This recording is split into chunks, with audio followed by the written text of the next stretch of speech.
বিসমিল্লাহির রহমানির রহিম। ইতিমধ্যে আপনারা দেখছেন যে উত্তরা আবদুল্লাপুরে বিএনপির যে আজকে কর্মসূচি ছিল সেই কর্মসূচিটি অনুষ্ঠিত হয়েছে।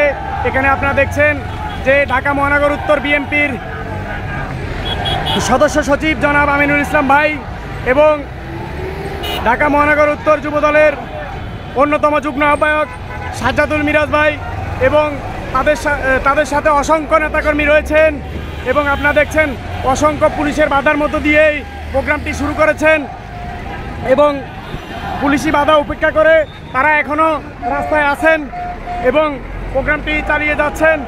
কিন্তু ইতিমধ্যে আপনারা দেখছেন আরও অসংখ্য পুলিশ